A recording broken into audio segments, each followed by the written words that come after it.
So if you've been following me at all on social media this summer, you know that I've been working on this ADJ Pro event table. I'm trying to customize it, kind of like a custom car, make it mine. And I've done several different things and try to give you guys some pretty good ideas, but this is ultimately what I've wanted to do all along, and that is a custom sign that is illuminated in kind of a stealth manner. So as many of you know, when you get the Pro event table, it kind of looks like this with the ADJ logo on the front. But what a lot of people don't know is that this logo comes off very easily. All you have is this little wing nut and bolt. All you have to do is reach back here, undo the wing nut. There's the wing nut. I've already done the other ones. And this thing comes right off. Now you have a blank canvas to do anything you want with. So this is the ADJ sign. It's made out of kind of a foam board. I don't even know what it's called, but yeah, it's very lightweight stuff. Foam board. And, you know, of course you've got ADJ on the front and it's blank on the back. What a lot of people have done is just kind of put their logo on the back of this, but I took it a step further. I went to a sign shop with my logo on a flash drive.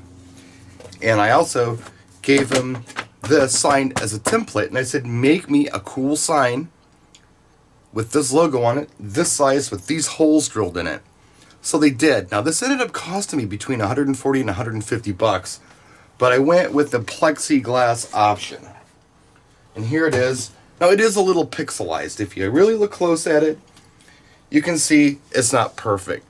But from a couple feet away, it's not gonna matter. I don't know if I'm a fan of doing a sign with a whole bunch of writing on it and phone numbers and websites, but I thought a simple logo was relatively tasteful. A lot of people don't like it. They don't like signage at all, but this particular logo, my signature, I thought was probably okay for what I want to do. So I went ahead and went with what they recommended. They said this is incredibly durable for weather and all that, but the problem is I think it will scratch easy. It's like a film over a white plexiglass. It's very durable and rugged. Now in contrast, super durable, and I like the look of it. This is my sub-safe that I had made for my FBT CS1000s. I don't know what material this is. I brought this into the sign shop and they don't know what kind of material it is. Must be a UK thing. But it's not exactly a foam board. It's a lot more rigid than that. It's very robust, but it's very lightweight. And the print on this is so durable. I'm not even worried about scratching it or anything. I don't exactly baby these things. I kind of throw them around a little bit. I don't know that you're supposed to, but I do.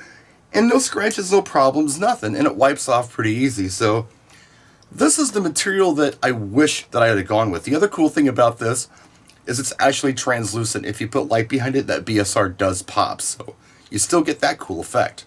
But before I bolt the sign onto the table, I wanted to show you something I thought was really cool. Somebody had an idea where instead of using screws and wing nuts to put the sign on, it was magnetic.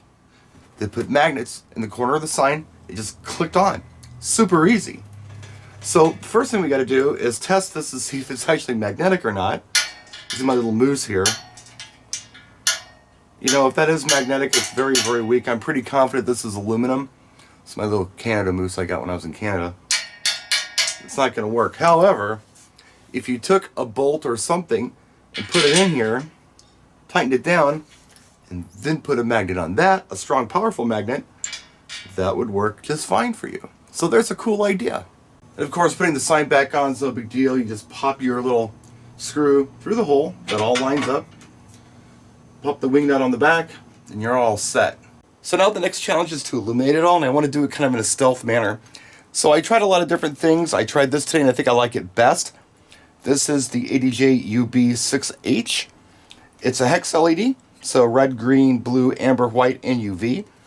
And I've put these clamps on here from my old dura system. I think they call it the light bridge system now, because I'm clamping onto the square tube, which is the support bracket for the tabletop on the back of the unit. And I put the clamps like this so these knobs aren't sticking out at me. This is going to be a pretty flush fit once it's all done. All you got to do is put it on like that, kind of line it up where you want it, and tighten it down. Looks pretty good about right there. Alright, the next step is to plug it in with a simple IEC cable, which happens right here. I have this set up on a slow fade right now. So what I can do is tilt this and kind of aim it where I want it. And that's about where my logo is. Now, if for any reason I want to change a color or a fade or whatever, it's not a big deal. Even without DMX, I can just turn it around and jump into the menu and do that. So what I'm going to do right now is put it on an amber, because I like the amber color, to show this off the right way in the video. There's my amber. Going to aim it right at the sign. Let's have a look. So there you go. What do you think? Now, I'm not completely sold on the plexiglass $150 option, but it is an option. It does work. In fact, I already see a little scratch on this thing right here. It's rubbing off. I think we're okay. But anyway, this is what I'm going to do for now. Maybe I'll do something else later. Maybe I'll do a magnet option too. But in the meantime, what I think I need to do is take the old sign and use it to protect the new one. Somehow in transport, I can just put this right over the new sign, and anything that hits it, we're good. Maybe I'll use bungee cables or something. Not sure what I'll use yet. The other thing I'll mention is cable management. A lot of people are probably tweaking right now because maybe they even see cable down here from my light. Look, work it out. You're allowed to have a couple of cables showing here and there. Just do your best to make it nice and neat. Think about when you're doing trussing.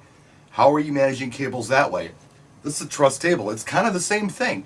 You're going to run them down these vertical runs with Velcro or whatever, and it's going to look fine. There's also Velcro under the tabletop to help you with cable management. So not as big of an issue as some of you might think. Some of you are real funny about cable management, but don't worry, there's ways to work it out. And I'll show you some of those methods at my gig log tomorrow. So there you go. Hope this video helped somebody, and I hope that you dig what I did here. Practice and enjoy.